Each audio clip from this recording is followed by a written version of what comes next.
उत्तर पूर्व के तमाम राज्यों असम, मेघालय, नागालैंड, मणिपुर, मिजोरम, सिक्किम, अरुणाचल प्रदेश, त्रिपुरा, जहां अपने प्राकृतिक सौंदर्य के लिए जाने जाते हैं, वहीं कृषि के क्षेत्र में भी अपना विशेष महत्व रखते हैं। पूर्वांचल राज्यों में होने वाली अलग अलग किस्मों की फसलें अगर आप तक एक ही कार्यक्रम के जरिए पहुंचे तो उस कार्यक्रम का नाम है बढ़ते कदम।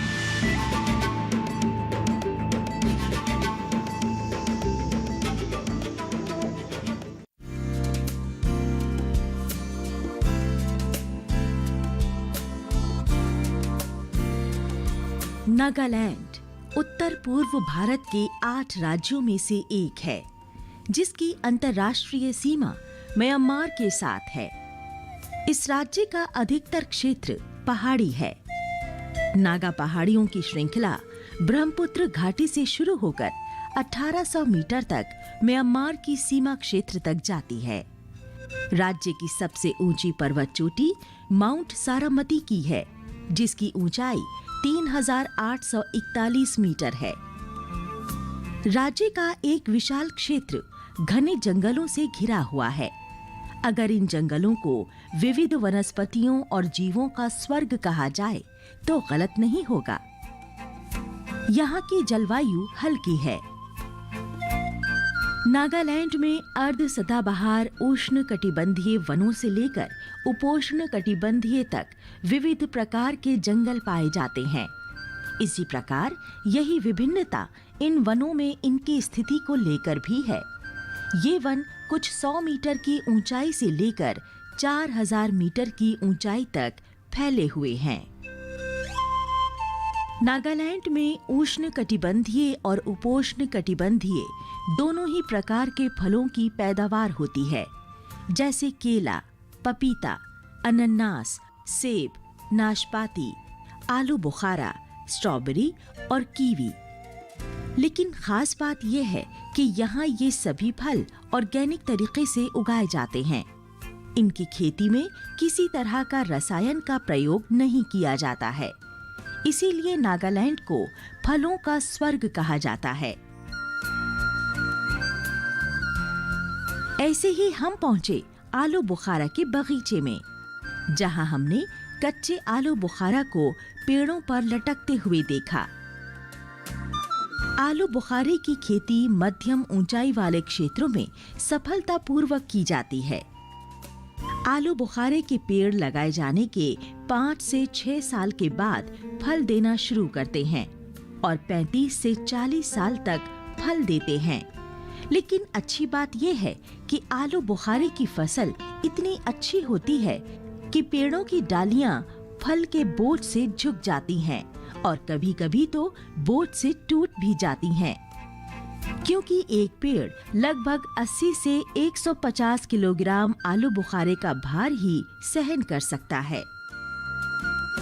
सर्दियों के मौसम में इसे पर्याप्त रूप से ठंडक की आवश्यकता होती है, यानी तापमान 7 डिग्री सेल्सियस से कम होना चाहिए, लेकिन जमने वाली ठंड नहीं होनी चाहिए।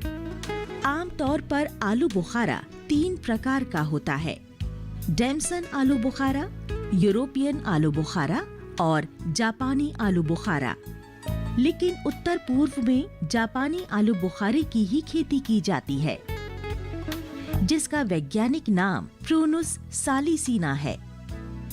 आलू बुखारे में बड़ी मात्रा में पौष्टिक तत्व मौजूद हैं। खास तौर पर इनमें शुगर और कैरोटीन भरपूर होता है। एंटीऑक्सीडेंट और विटामिन ए होने की वजह से इनमें कैरोटीन खूब होता है। विटामिन ए से जहां आंखों की रोशनी में सुधार होता है, तो वहीं त्वचा भी चमकदार बनती है।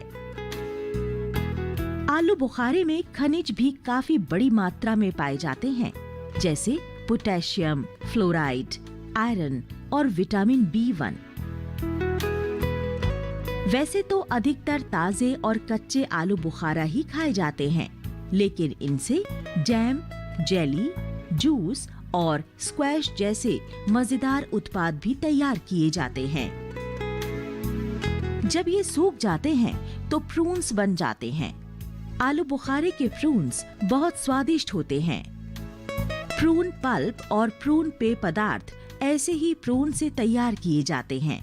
प्रून पल्प का उपयोग आइसक्रीम बनाने में भी होता है और मीट से बनने वाले कुछ पश्चिमी व्यंजनों में प्रयोग होने वाला विशेष प्रकार का सॉस भी इसी से तैयार होता है। भारत दुनिया का दूसरा देश है जहां चीन के बाद सबसे ज्यादा आलू बुखारा पैदा होता है।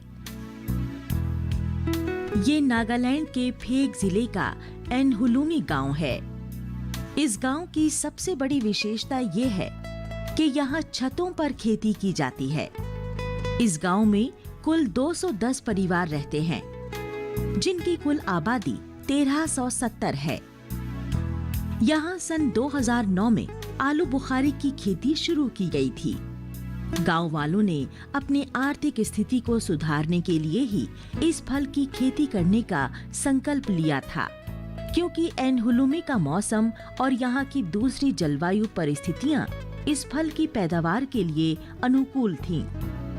इस गांव के आलू बुखारे का आकार, रंग और स्वाद सबसे बढ़िया है।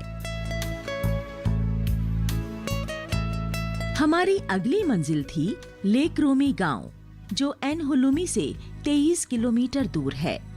लेक रोमी एनहुलुमी से आकार में छोटा है। यहाँ कुल 229 परिवार रहते हैं और यहाँ की कुल आबादी 950 है। हमारी मुलाकात यहाँ एक किसान से हुई जिनका नाम निकोलो मेरो है, जो अपने बगीचों में कई तरह की बागबानी फसलें उगाते हैं। हमने यहाँ कुछ पेड़ों को देखा जिन पर फल लगे हुए थे। इन्हें खुरमा कहते हैं। खुरमे के साथ ये बड़ी इलायची की खेती भी करते हैं। कहा जाए तो सन 2017 में लेक रोमी गांव को आधिकारिक तौर पर बड़ी इलायची गांव घोषित किया जा चुका है। जब हम बाग के दूसरे किनारे पर पहुंचे तो हमने वहां कीवी को लताओं से लटका हुआ देखा। वैसे तो कीवी न्यूजीलैंड का राष्ट्रीय फल है, लेकिन दक्षिण चीन के साथ साथ उत्तर पूर्व भारत शायद इस फल का मूल स्थान कहा जा सकता है।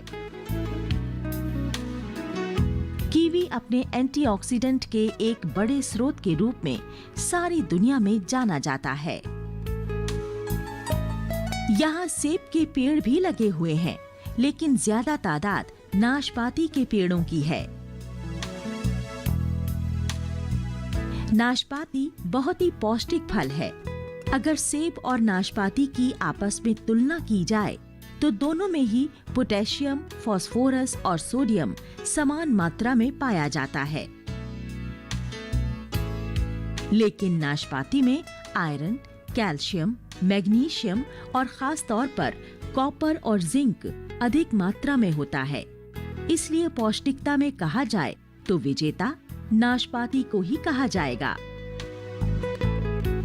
नाशपाती जरूरी एंटीऑक्सीडेंट और आहार फाइबर में भी समृद्ध है।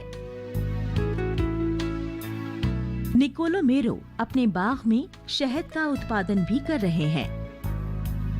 इसके अलावा ये मक्का और धान की खेती भी करते हैं। नागालैंड में जंगली फलों की विभिन्न प्रजातियां पाई जाती हैं। यहाँ जंगली सेब का भी एक पेड़ है। इस तरह कहा जाए तो निकोलो मेरो अधिक से अधिक जंगली फलों को संरक्षित कर रहे हैं और ये आर्थिक दृष्टि से देखा जाए तो समय की मांग भी है। नागालैंड में अगर एशिया हाईवे नंबर 1 से होकर यात्रा कर रहे हों तो आप यहाँ अनन्नास और दूसरे फलों से भरी हुई दुकानों से आकर्षित हुए बिना नहीं रह सकेंगे। जो एक बार नागालैंड के अनन्नास का स्वाद चख ले तो कभी भूल नहीं सकता। वाकई ये है ही इतने रसदार और जायकेदार। लेकिन अनन्नास जैसे फल एक बार पकने के बाद बहुत जल्दी खराब हो जाते हैं। इसीलिए इन्हें कैनिंग या किसी दूसरे तरीके से संरक्षित किया जाना जरूरी होता है।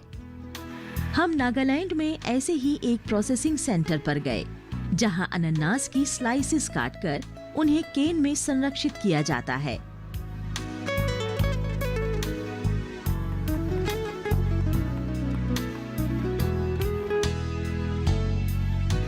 यहाँ अनानास और दूसरे फलों से जूस और स्क्वैश जैसे पेय पदार्थ तैयार किए जाते हैं। नागालैंड एक ऐसा प्लेस है जहाँ का पाइनएप्पल, खासतौर से मॉलबोंग विलेज, इसमें जो पाइनएप्पल में TSS परसेंटेज होता है, जिससे कि टोटल सॉलिड परसेंटेज होता है, और इसको ब्रिक्स में भी हम मेजरमेंट करते हैं, 18 से लेके 22% है। इस वजह से ये बहुत ज़्यादा जूसी है और स्वीट भी है, इसीलिए उसमें सावरनेस, खट्टापन, रेसा बहुत होता है। लेकिन यहाँ का जो पाइनएप्पल मिलता है, इसका जूस परसेंट बहुत ज़्यादा है, स्वीटनेस तो आप टेस्ट करके ही पता चल सकता है कि कितना है। नागालैंड में फलों की खेती पूरे उत्साह और लगन के साथ की जाती है। आज फलों के ये पेड़ नागालैंड के लोगों के जीवन में समृद्धि और संपन्नता ला रहे हैं। इसीलिए यहाँ इन पेड़ों को ट्रीज ऑफ वेल्थ कहा जाता है, और ये अच्छी तरह जानते हैं कि अगर और पेड़ लगाए जाएंगे तो इनका भविष्य और अधिक उज्जवल होगा।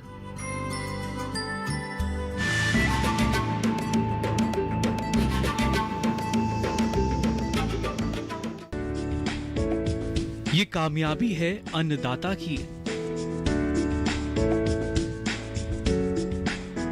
ये कहानी है खेत और खलिहानों की। कैसे करें अपने पशुओं की देखभाल, जानिए गांव-गांव के किसानों का हाल। देखिए गांव किसान, सोमवार से शुक्रवार दोपहर 12 बजे, सिर्फ डीडी किसान पर।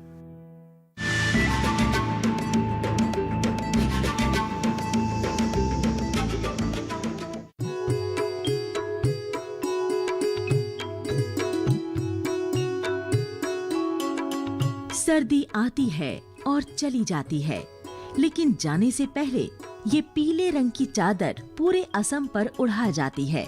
जी हाँ, जब सरसों के फूल खिलते हैं तो यही नजारा देखने को मिलता है। सरसों असम की मुख्य तिलहन फसल है। ये वही सरसों है जिससे निकला तेल अधिकतर पूरे भारत में भोजन पकाने में प्रयोग होता है। सरसों के पौधे की नई पत्तियां सब्जी के रूप में उपयोग में लाई जाती हैं। इसके बीज भारतीय करी में भी डाले जाते हैं, और इसके बिना अचार की तो कल्पना ही नहीं की जा सकती। असम भारत में सरसों के सबसे अधिक उत्पादन करने वाले राज्यों में से एक है। सरसों का तेल हमारे स्वास्थ्य के लिए भी बहुत लाभदायक है। ये अस्थमा के लक्षणों को नियंत्रित करता है, गैस्ट्रोइंटेस्टाइनल कैंसर से रक्षा करता है, मांसपेशियों के दर्द से राहत दिलाने में मदद करता है, कोलेस्ट्रॉल को घटाता है और हमारे बालों की समस्याओं को भी दूर करता है। सरसों एक उपोष्ण कटिबंधीय पौधा है। शुष्क और ठंडी जलवायु इसकी अच्छी पैदावार के लिए अनुकूल है। इसीलिए सरसों को रबी की फसल के तौर पर उगाया जाता है। सरसों की फसल को 10 से 25 डिग्री सेल्सियस के बीच तापमान की आवश्यकता होती है, लेकिन बहुत अधिक ठंड इसकी फसल को नुकसान पहुंचा सकती है।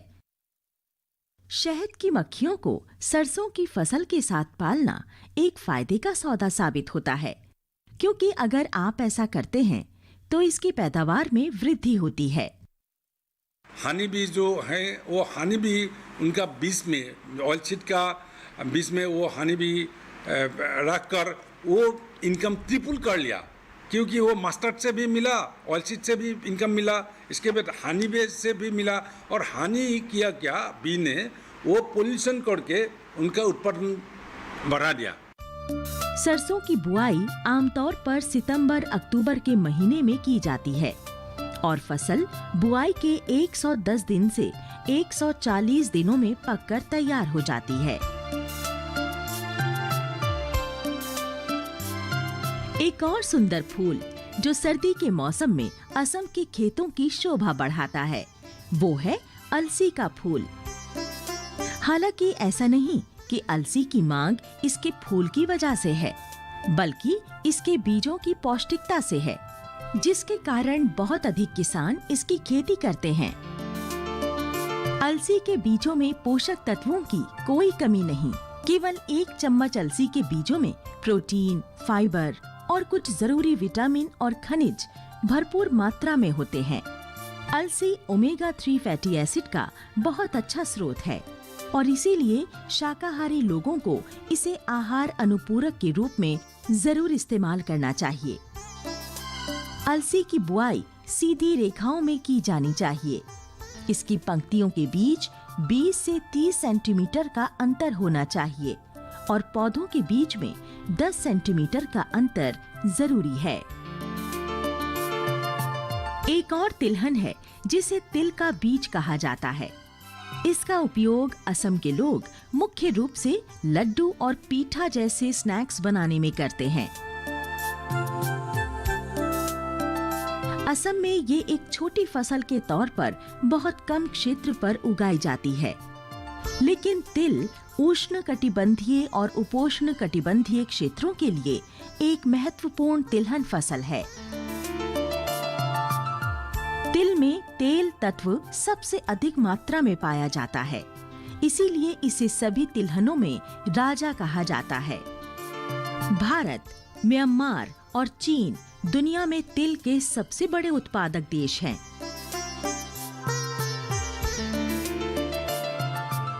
सरकार विश्व बैंक से सहायता प्राप्त कार्यक्रम Assam project for agree business and rural transformation के माध्यम से तिलहन की खेती को प्रोत्साहित करने का प्रयास कर रही है। यहाँ पे एक प्रोग्राम भी चल रहा है, World Bank aided program. It is called APART, Assam project और agri business and rural transformation. ये प्रोजेक्ट में ये दोनों खेती का, ये दलहन और तिलहन, पल्स एंड ऑयलसीड का बाड़ी में मेनली फॉर टेक्नोलॉजी कैसे नया नया टेक्नोलॉजी देकर मेनली पोस्ट हार्वेस्ट टेक्नोलॉजी के लिए कैसे हार्वेस्ट करने के बाद वो जो लॉस कम कर सकता है, कैसे किसान लोगों का पास इनकम ज़्यादा हो सकता है, कैसे वैल्यू एड कर सकता है, क्योंकि ये पल्स का बहुत वैल्यू एडिशन का स्कोप है, ऑयलसीड का बहुत वैल्यू एडिशन स्कोप है।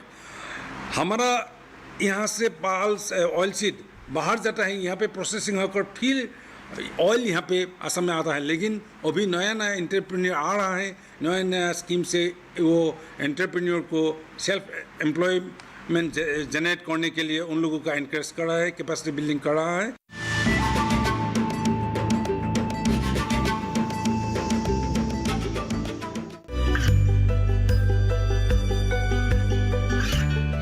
गांवों और पिछड़े क्षेत्रों में सरकारी योजनाओं की जानकारी पहुंचा। देश में कौशल और क्षमता विकास कर ग्रामीणों को सामाजिक बदलाव और विकास से जोड़ने की दूरदर्शन किसान की पहल चौपाल चर्चा देखें सोमवार से शुक्रवार सुबह 9 बजे।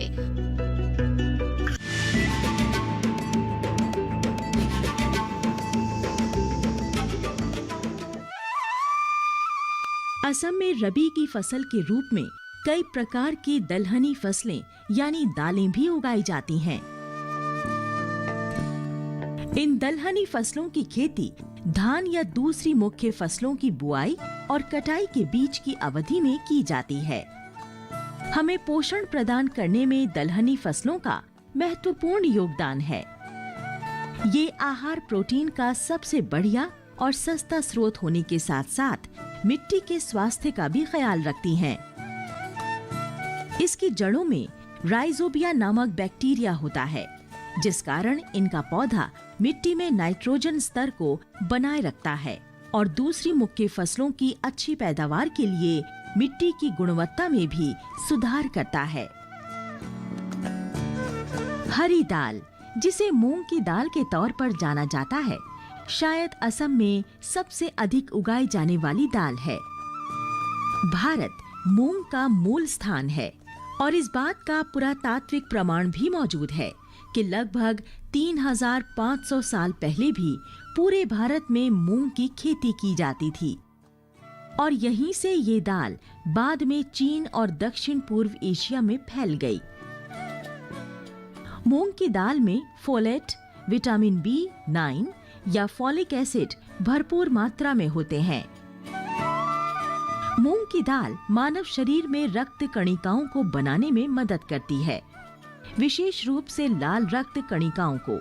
इसीलिए मूंग की दाल गर्भवती महिलाओं को जरूर दी जानी चाहिए। इससे गर्भावस्था से पहले और दौरान जरूरी फॉलेट स्तर को बनाए रखने में मदद मिलती है।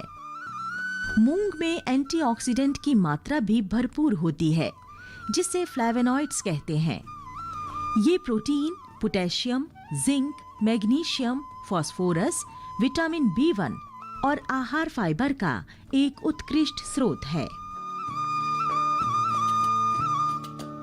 इनके अलावा एक और दाल है जिसकी खेती की जाती है और वो है काबुली चना। काबुली चने के पौधे 40 से 50 सेंटीमीटर ऊंचे होते हैं और इसके तनों के दोनों ओर पंखदार पत्तियां होती हैं। इसमें सफेद फूल होते हैं जिसमें नीली, बैंगनी या गुलाबी नसें होती हैं। काबुली चने की बहुत सी किस्मों की खेती सारी दुनिया में की जाती है।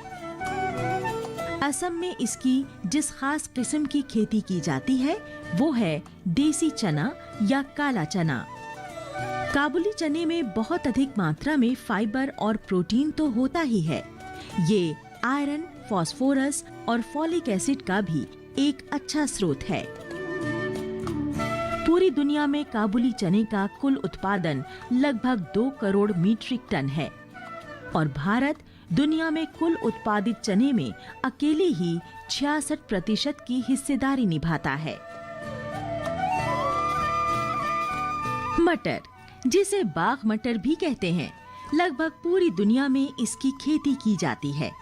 इसके पौधे बहुत आसानी से उगाए जा सकते हैं। इसके बीज प्रोटीन और आहार फाइबर का अच्छा स्रोत है। मटर की खेती दुनिया में प्राचीन समय से की जाने वाली खेती में से एक है। असम में साल दर साल मटर की खेती में वृद्धि हो रही है, क्योंकि इसे ताजे रूप में तो खाया ही जाता है, बल्कि इसे सुखाकर भंडारित भी किया जा सकता है। अभी हमारा डिपार्टमेंट ने NFSM पल्स बोलकर एक ये स्कीम है, national food security mission for pulse. ये पल्स का अंदर में ये लेंटिल, पी, ब्लैक ग्राम, मूंग, ये नया नया वैरायटी लेकर यहाँ पे जो डेमोन्स्ट्रेशन दिया, बहुत फायदा मिला। घास मटर या खेसारी दाल की खेती भी असम में की जाती है।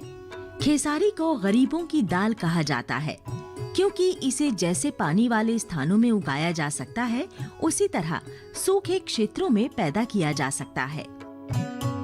इसलिए ये सस्ती है और इसी कारण इसे सीमित आय वर्ग के लोग सबसे अधिक पसंद करते हैं। हालांकि कुछ अनुसंधानों के अनुसार इसमें न्यूरोटॉक्सिन होते हैं, जो शरीर के निचले हिस्से में पैरालिसिस का कारण बनते हैं। इसीलिए 1961 में भारत सरकार ने इसकी खेती पर प्रतिबंध लगा दिया था। लेकिन कई विशेषज्ञों द्वारा किए गए अनुसंधान में ये बात गलत पाई गई है। इसलिए 50 साल के लंबे इंतजार के बाद अब इस पर से प्रतिबंध हटा लिया गया है। दूसरी दालों के विपरीत खेसारी की खेती आसानी से होती है। इसमें किसी तरह के विशेष प्रयास की जरूरत नहीं पड़ती। इसीलिए इसकी उत्पादन लागत भी कम है। गरीबों के लिए ये दाल उनके शरीर में होने वाली प्रोटीन और दूसरे पोषक तत्वों की कमी को दूर करने का एक अच्छा जरिया है।